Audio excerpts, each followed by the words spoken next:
नमस्कार, समाधान भारत पे आप सभी दर्शकों का बहुत बहुत स्वागत है। मैं हूं आपके साथ कविता, उपस्थित हूं आपके समक्ष आज का बुलेटिन लेकर। क्या कुछ रहा प्रदेश भर में खास, आपके समक्ष इस बुलेटिन में साझा करने वाली हूं।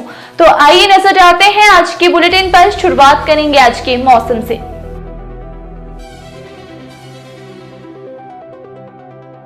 कुल हुआ मौसम। 3 से 6 जून तक हिमाचल प्रदेश के अधिकांश जिलों में अंधड़ चलने का येलो अलर्ट।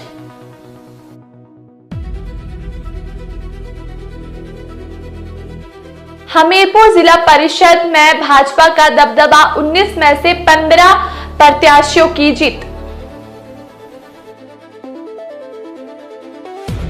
कसौल में पर्यटक युवक ने स्थानीय को मारी गोली।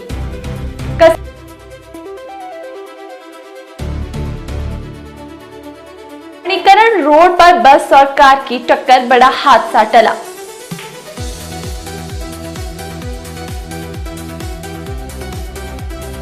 निगम के चुनाव नतीजे घोषित, मगर मेयर पद के लिए आरक्षण रोस्टर तय नहीं।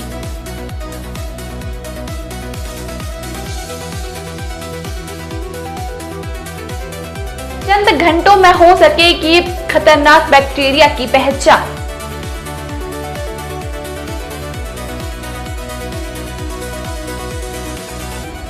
केक पंत ने संभाला कार्यकारी मुख्य सचिव का पद।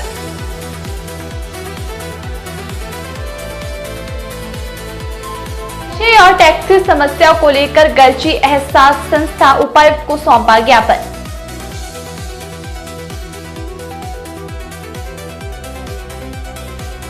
छियालीस वोटों से जीत के दावे के बाद बाहर, रिकाउंटिंग पर उठे सवाल।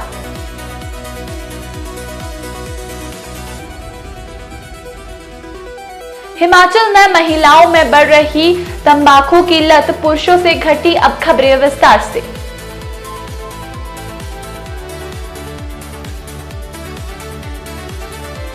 हिमाचल प्रदेश में रविवार को हल्के बादल छाए रहने के साथ धूप खिली। रोहतांग दर्रा के साथ लगती चोटियों पर ताजा बर्फबारी हुई है। राजधानी शिमला में बूंदाबांदी हुई। 1 जून को भी प्रदेश में बारिश के आसार है। 6 जून तक पूरे प्रदेश में मौसम खराब बने रहने का पूर्वानुमान है। 3 से 6 जून तक प्रदेश के अधिकांश जिलों में अंधड़ चलने का येलो अलर्ट जारी हुआ है। जिला परिषद हमीरपुर के सभी 19 वार्डों के परिणाम घोषित होने के बाद भाजपा समर्थित उम्मीदवारों ने शानदार प्रदर्शन करते हुए लगभग 15 सीटों पर जीत दर्ज की है। वहीं 3 सीटों पर निर्दलीय और 1 सीट पर कांग्रेस समर्थित उम्मीदवार विजय रहे हैं। परिणामों के बाद भाजपा खेमे में उत्साह का माहौल है और जिला परिषद अध्यक्ष पद पर भी पार्टी की दावेदारी मजबूत मानी जा रही है। घोषित परिणामों के अनुसार बीड़ बगड़े से तृप्ता देवी, पनोह से आशा देवी, द्रौगणपति कोट से मंजीत सिंह, ऊहल से ज्योति ठाकुर, जंगलरोपा से सोनी कुमार, ताल से सुरेश सोनी और चमनेर से रोहित शर्मा सहित कई भाजपा समर्थित उम्मीदवारों ने जीत दर्ज की। इसके अलावा बंदाड़ी, थमरोल, जाहू, महल, करेर, भिजड़ी, झंझाड़ी, दांदरू, लहड़ा, मालक, अमलेहड़ और सपड़ोह वार्डों में के परिणाम भी घोषित किए गए। कुल्लू के पर्यटन स्थल कसौल में पार्किंग को लेकर हुए विवाद से उस समय गंभीर रूप से लिया गया जब पंजाब से आए एक पर्यटक ने स्थानीय युवक पर अवैध पिस्टल से गोली चला दी। गोली युवक के पैर में लगी, जिसके बाद उसे उपचार के लिए अस्पताल पहुंचाया गया। मामले में कुल्लू पुलिस ने त्वरित कार्रवाई करते हुए 5 आरोपियों को गिरफ्तार कर लिया है, जिनमें फरार चल रहा आरोपी तमनप्रीत सिंह भी शामिल है, जिसे अमृतसर से पकड़कर कुल्लू लाया गया। पुलिस ने घटना में इस्तेमाल बिना लाइसेंस की पिस्तौल भी बरामद कर ली है। आरोपियों के खिलाफ हत्या के प्रयास और अवैध हथियार रखने का मामला दर्ज कर जांच जारी है। जिला कुल्लू में मणिकरण रोड पर छानेखोर पानी मार्ग के समीप आज सुबह करीब 7 बजे एक बस और कार के बीच टक्कर हो गई। हादसे के बाद मौके पर कुछ देर के लिए अफरा तफरी का माहौल बन गया। जानकारी के अनुसार टक्कर काफी जोरदार थी, लेकिन राहत की बात यह रही कि कार में सवार सभी लोग सुरक्षित हैं और किसी के हताहत होने की सूचना नहीं है। हादसे में वाहन को नुकसान पहुंचा है, जबकि कार में बैठे लोगों को बेहद मामूली चोटें आई है।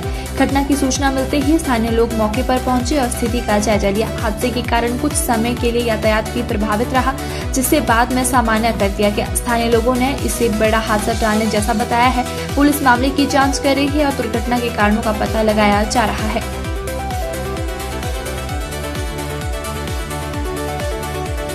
हिमाचल प्रदेश के 4 नगर निगमों के चुनाव परिणाम घोषित हो चुके हैं और 63 वार्डों में नए पार्षद चुन लिए गए हैं। इसके साथ ही अब राजनीतिक दलों, निर्वाचित पार्षदों और संभावित दावेदारों की नजर मेयर पद के आरक्षण रोस्टर पर टिक गई है। चुनाव प्रक्रिया पूरी होने के बावजूद राज्य सरकार की ओर से अभी तक महापौर पद का आरक्षण रोस्टर जारी नहीं किया गया है, जिससे राजनीतिक गलियारों में चर्चाओं और अटकलों का दौर तेज हो गया है। नगर निगमों में मेयर का पद स्थानीय राजनीति का सबसे प्रतिष्ठित पद है। यही कारण है कि चुनाव परिणाम आने के बाद अब सबसे बड़ा सवाल यह बन गया है कि चारों नगर निगमों में महापौर की कुर्सी किस श्रेणी के लिए आरक्षित होगी।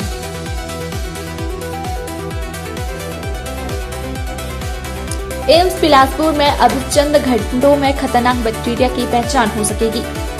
माइक्रोबायोलॉजी विभाग में जल्द ही आधुनिक मशीन वाइट्रिक 2 कॉम्पैक्ट स्थापित होने जा रहा है। मशीन लगने से शरीर में मौजूद खतरनाक बैक्टीरिया की पहचान अब दिनों के बजाय महज कुछ ही घंटों में हो जाएगी। इससे मरीज का इलाज तुरंत शुरू किया जा सकेगा। हिमाचल प्रदेश में साल 1993 बैच के वरिष्ठ IAS अधिकारी कमलेश कुमार पंत ने कार्यकारी मुख्य सचिव के रूप में पदभार संभाल लिया है। उत्तराखंड मूल के कमलेश कुमार पंत के पास प्रशासनिक कार्यों का लंबा अनुभव रहा है और अब उन्हें प्रदेश की नौकरशाही की अहम जिम्मेदारी सौंपी गई है। पदभार ग्रहण करने के बाद उन्होंने अपनी प्राथमिकताओं को स्पष्ट करते हुए कहा कि प्रदेश सरकार की जनकल्याणी नीतियों का लाभ अंतिम व्यक्ति तक पहुंचाना उनकी प्रमुख जिम्मेदारी होगी। उन्होंने जनता तक पहुंच बढ़ाने की भी बात कही। उन्होंने कहा कि आपदा के नुकसान को कम करने को लेकर सरकार के पास विस्तृत कार्य योजना है, इस पर भी काम किया जाएगा। उन्होंने कहा कि वे आपदा प्रबंधन विभाग में किए गए काम के दौरान अनुभव का भी इस्तेमाल करेंगे। शिमला में सामाजिक संस्था एहसास ने बढ़ते नशे के प्रचलन और टैक्सी व्यवस्था से जुड़ी समस्याओं को लेकर अतिरिक्त उपायुक्त ADC को ज्ञापन सौंपा।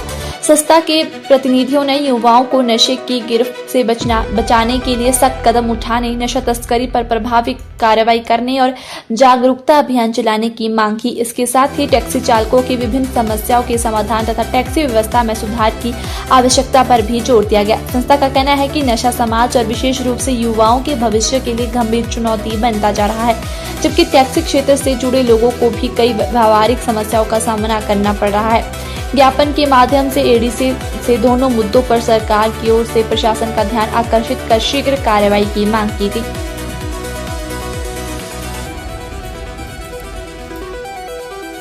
जिला परिषद कुल्लू के धाउगी वार्ड से चुनाव लड़ने वाले आजाद प्रत्याशी ओम प्रकाश ठाकुर रिकाउंटिंग में हार के बाद सोमवार को उपायुक्त कार्यालय कुल्लू पहुंचे। इस दौरान उन्होंने उपायुक्त को ज्ञापन सौंपकर मतगणना और रिकाउंटिंग प्रक्रिया में कथित अनियमितताओं की जांच की मांग उठाई। ओम प्रकाश ठाकुर का आरोप है कि प्रारंभिक मतगणना में वह 46 वोटों से विजय घोषित हुए थे, लेकिन बाद में हुई रिकाउंटिंग के दौरान परिणाम बदल गया। उन्होंने दावा किया कि वोटों को दोबारा गिनती के समय गड़बड़ियां हुई, जिसके कारण उन्हें हार का सामना करना पड़ा। हिमाचल प्रदेश में तंबाकू वाले नशे का सेवन करने वाले पुरुषों की संख्या में कमी आई है, लेकिन महिलाओं में यह संख्या बढ़ी है। यह खुलासा नेशनल फैमिली हेल्थ सर्वे 6 में हुआ है। इसके साथ ही शहरों की बजाय ग्रामीण क्षेत्रों की महिलाएं इसकी ज्यादा आदी है। हिमाचल प्रदेश में यह सर्वे केंद्र सरकार ने पॉपुलेशन रिसर्च सेंटर और institute of economic growth agency से 23 जून 2023 से 20 जनवरी 2024 तक करवाया था। इसमें कुल 10,437 परिवार शामिल रहे और 10,271 महिलाओं और 1,469 पुरुषों पर सर्वे किया गया। इतना ही, ऐसे ही तमाम खबरों को जानने के लिए जुड़े रहे समाधान भारत के साथ। तब तक के लिए धन्यवाद।